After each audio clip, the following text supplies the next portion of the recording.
Hola, bienvenidos a otro video. En esta ocasión vamos a revisar el tema de vulnerabilidad.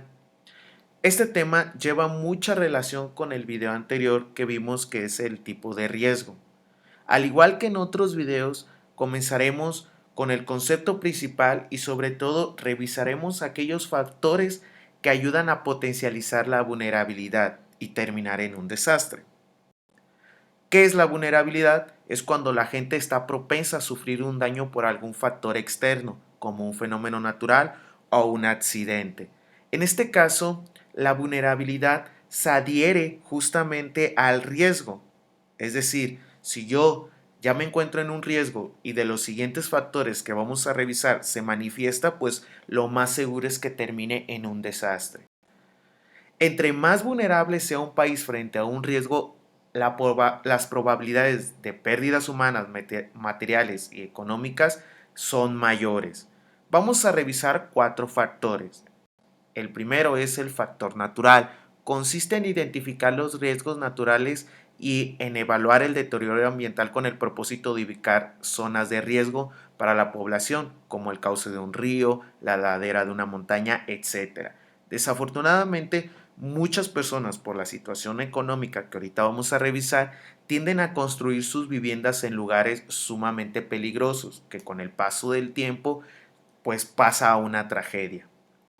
Tenemos el factor socioeconómico. Tiene que ver con la falta de organización de la sociedad y sus limitantes para prevenir, mitigar y responder ante un desastre, la escasez de recursos económicos y la falta de empleo que impiden contar con los medios suficientes para recuperarse de los daños ocasionados por un desastre.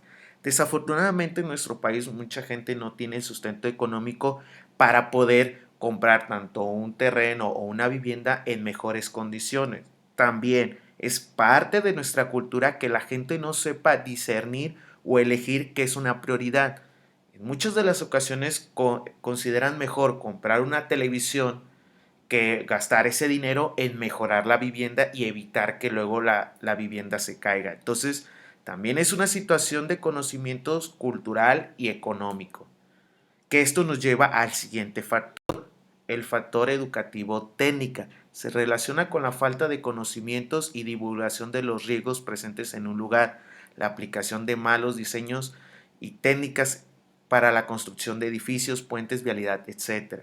Desafortunadamente aquí en nuestro país, tanto un simulacro o una información de prevención, la gente lo toma muy a la ligera, no le importa y sobre todo los alumnos lo toman como un motivo de risa.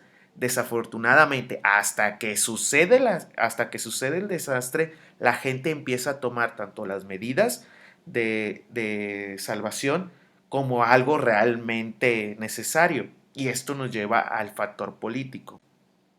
Se presenta cuando las instituciones de gobierno son incompetentes para tomar decisiones o acciones en caso de un desastre, como lo hemos visto en la pandemia.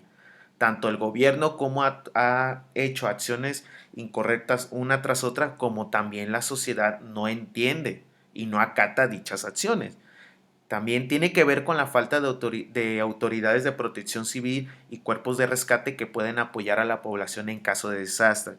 Y los pocos que hay realmente cuentan con muy poca capacitación y con muy poco material para poder trabajar. Entonces, como podemos ver, son muchos factores, tanto del gobierno como personales, que también, tanto nosotros como ellos, nos ayudan. Pero existen otros factores que todavía ayudan a más potencializar la vulnerabilidad, que tenemos la exposición al riesgo, que entraría dentro del factor natural, que si nosotros vivimos sobre un lugar con mucho riesgo, pues lo más probable es que suframos un desastre. La pobreza, que ya lo hablamos en el factor socioeconómico, la escasa cultura de prevención, que ya lo hablamos sobre el factor educativo y técnico, y la insuficiente respuesta de las instituciones, que ya lo hablamos en el factor político. Espero te haya servido el video, espero haber resuelto tus dudas, que tengas una excelente semana, saludos.